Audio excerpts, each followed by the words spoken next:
আজকে যেহেতু আমরা অলিম্পিক স্পোর্ট নিয়ে কথা বলছি, তোমার দুটো পরিচয়, অ্যাকচুয়ালি রাজনৈতিক পরিচয় বাদ দিলেও দুটো পরিচয়, একটা ইন্ডিয়ান অলিম্পিক অ্যাসোসিয়েশনের পরিচয়, একটা ফুটবল ফেডারেশনের পরিচয়। আগের এশিয়ান গেমসে আমার মনে আছে, অ্যাগেন আমরা রেগুলার কথা বলতাম, তখন এই প্রশ্নটাই আমি তোমায় করতাম যে তুমি কি গভর্নমেন্টকে বলবে, তোমরা কি আলাদা করে কথা বলবে, will you push for the football team to গো।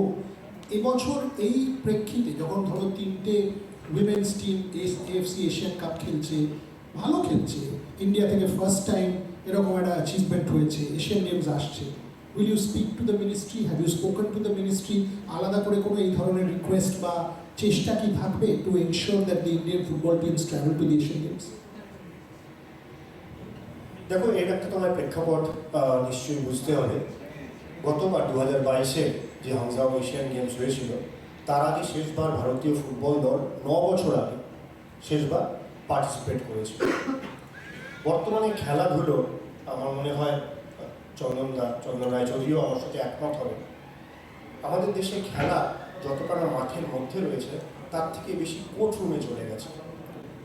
একটা সময় ছিল যে খেলাটা হয়তো খেলার ভালোর জন্য, খেলোয়াড়দের জন্য অনেক সিদ্ধান্ত নেওয়া হতো তাৎক্ষণিক ইন্টেনশনের উপরে, কিন্তু এখন পরিস্থিতি বদলে গেছে।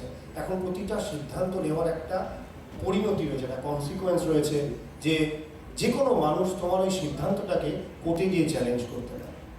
কেন আমি বলছি, এই যে এশিয়ান গেমসে ভারতীয় দল পাঠানোর জন্য মহামান্য হাইকোর্টের একটা অর্ডার রয়েছে যে কোন কোন টিম যেতে পারে, টিম স্পোর্ট হলে কারা যেতে পারবে, ইন্ডিভিজুয়াল স্পোর্ট হলে কারা যেতে পারবে, এবং যদি কাউকে সরকারি পয়সায় যেতে অর্থাৎ মানুষের করের টাকায় যেতে হয়, তাহলে সেই কোর্ট নিযুক্ত কমিটির সিদ্ধান্ত অনুমোদন নিয়ে যেতে হবে। আচ্ছা, এর আগে কেমন ছিল যে তুমি টাকা নিলে না, তুমি নিজের খরচে, ফেডারেশন বললো আমি নিজের খরচে টিম পাঠিয়ে দিচ্ছি, কিন্তু এখন সেটাও বন্ধ হয়ে গেছে।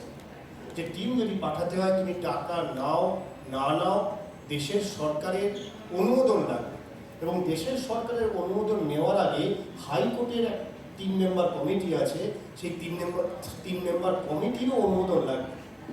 তো চাই চট করে যদি মনে হয় যে টিম পাঠাতে হবে, এবং আমি ধরে নিচ্ছি তুমি আমি দুজনেই ফুটবলের এখানে শুভাকাঙ্ক্ষী লোক, ফুটবল পছন্দ করি, এবং আমরা চাই যে ফুটবল টিম যাক এশিয়ান গেমসে, কিন্তু সেটা কি চট করে করতে পারি? উত্তর হলো না। এই মুহূর্তে চট করে সেটা করার সম্ভাবনা নেই, তবে হ্যাঁ, চেষ্টা নিশ্চয়ই করতে পারি। গতবার একটা প্রেক্ষাপটের ভিত্তিতে একটা ব্যতিক্রমী সিদ্ধান্তে পাঠানো হয়েছিল ছেলে এবং মেয়েদের দল, কিন্তু এখন পরিস্থিতি একই রকম নেই, এবং বারবার তুমি একই বিষয় করতে পারো না। তাহলে প্রশ্ন আসবে, দেশে তো 33টা অলিম্পিক স্পোর্ট ফেডারেশন রয়েছে, বাকি 32টা কি দোষ করি? তার মধ্যে থেকে যে টিমগুলো একই কারণে যেতে পারছে না, দেশের জন্য, সরকারের জন্য, সমস্ত খেলা, সমস্ত মানুষ, সমস্ত নাগরিক কিন্তু এক। বাবা মার কাছে যেমন ছেলে প্রত্যেক সন্তান এক, তেমনি সরকারের কাছে সমস্ত খেলাই এক। তাহলে এই একটা ফেডারেশন নিয়ম বহির্ভূতভাবে যেতে পারছে, আর বাকি ফেডারেশন একই নিয়মের গেরোতে যেতে পারছে না, তারা কি দোষ? তখন এরকম অনেক বিষয় আসতে পারে। তবুও coming back to your point, যে আমরা চেষ্টা করব যেভাবে দরখাস্ত করা যায় দরখাস্ত রাখবো, তারপর কম্পিটেন্ট অথরিটি যদি অনুমোদন দেয়, তাহলে নিশ্চয়ই ভারতীয় মেয়েদের দল বা ভারতীয় মেয়ে এবং ছেলেদের দল যাবে এশিয়ান গেমসে, এরকম চেষ্টা করা যেতে পারে। দুটো কারণ আছে। এক, while I appreciate and understand যে বাকি স্পোর্ট একটা এক্সেপশনাল কোনো একটা ডিসিশন হলে তাদের বিরুদ্ধে ডিসক্রিমিনেটরি হবে, at the same time football is unique.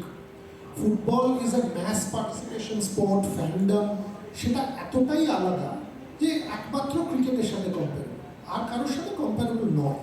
So সেই পার্সপেক্টিভ থেকে যে তুমি যখন দুটো হ্যাট পড়ছো, একদিকে আইওএর হ্যাট, একদিকে ফুটবল ফেডারেশনের hat, how do you kind of decide on this? মানে তোমার কি তখন মনে হয় যে না, আমার আইওএর সত্তা বলছে আমি একটা ডিসক্রিমিনেটরি অ্যাক্ট করছি, অন দি আদার হ্যান্ড ফুটবলের সত্তা বলছে না, অ্যাটলিস্ট মেয়েদের টিমটাকে, আজকে দেখো যখন আইপিএলের আগে ক্রিকেট ওয়ার্ল্ড কাপ চলছে, সেই সময় ইন্ডিয়ান উইমেন্স টিম অস্ট্রেলিয়ায় খেলছিল, আমি জানি না কতজন কাভার করছিলেন, আমরা করছিলাম, বিকজ আমার অ্যাটলিস্ট পার্সোনালি মনে হয় আমরা যদি ফুটবলে ওয়ার্ল্ড কাপ খেলি সেটা উইমেন্স টিম খেলবে, মেন্স টিমের আগে। ভুলভাল হতে পারে, but I believe in that. So সেখানে কি জেন্ডার এম্পাওয়ারমেন্ট, উইমেন্স এম্পাওয়ারমেন্ট আমাদের দেশে, all of these factors are clearly very important.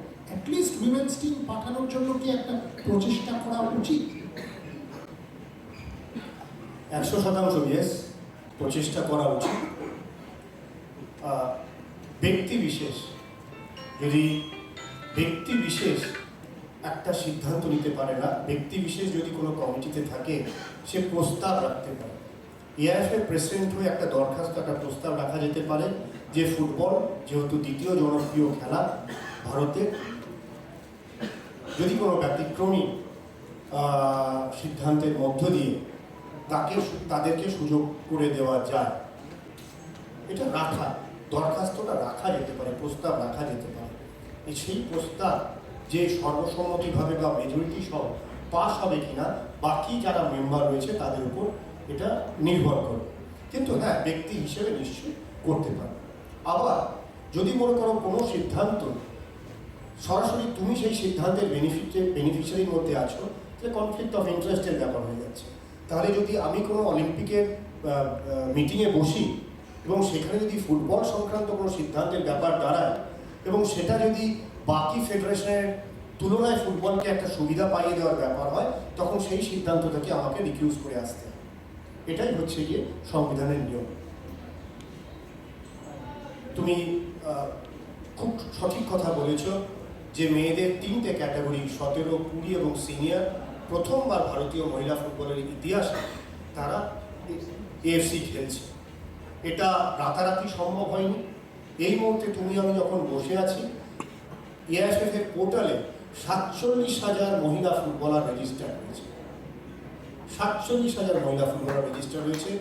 আমরা এক বছরে 234% জাম্প দেখেছি মেয়েদের ফুটবলের রেজিস্ট্রেশন। তুমি বলবে যে হঠাৎ করে এত মহিলা ফুটবলার কী করে রেজিস্ট্রেশন পেল, কী করে খেললো? আমরা গত 3 বছরে, যদি আমি এই বছরটাকে তৃতীয় বছর ধরি, প্রথম বছরে 90টা শহরে 90টা জায়গায় 87টা লিগ হয়েছে, আর একটা লিগে 6টা মহিলাদের দল খেলেছে, একটা দলে 20 জন মহিলা খেলোয়াড় ছিল। দ্বিতীয় বছরে 63টা শহরে খেলা হয়েছে, আর তৃতীয় বছরে এই বছরে এখন 47টা শহরে খেলা হয়েছে। এই যে বিশাল পরিমাণ তুমি কম্পিটিশনের আয়োজন করেছো, অর্থাৎ অনেক মেয়েদেরকে তুমি খেলার সুযোগ করে দিয়েছো। আমরা প্রথমবার ফিফার সাথে যৌথভাবে হায়দ্রাবাদে মেয়েদের ফিফা ফুটবল একাডেমি গড়ে তুলেছি। প্রথমবার মেয়েদের যে পরিমাণ নাম্বার অফ এক্সপোজার ম্যাচেস পেয়েছে, তুমি যদি দেখো এত সংখ্যক ম্যাচ কখনো ভারতীয় মেয়েরা খেলেনি। ভারতীয় সিনিয়র মেয়েদের সাথে অস্ট্রেলিয়াতে 13 জন সাপোর্ট স্টাফ গেছে, যেটা হাইয়েস্ট, অল টাইম হাইয়েস্ট।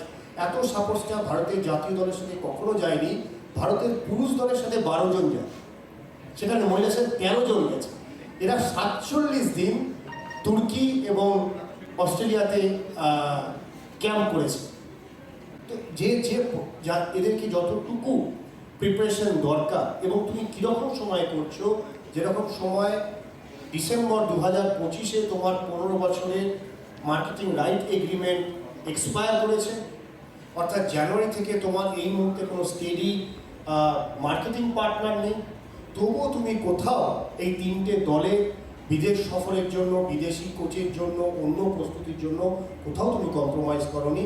এর থেকে নিশ্চয়ই বোঝা যেতে পারে যে মহিলা ফুটবল যদি বিশ্বকাপ খেলে, পুরুষদের তুলনায় যদি আগে খেলে, আমি তোমার কথাই যদি ধরে নিই, ফুটবল ফেডারেশন খুব সিরিয়াসলি ভাবছে যে মেয়েদের ফুটবল টিম যেন কোনো অংশে ছেলেদের তুলনায় কম সুবিধা না পায়।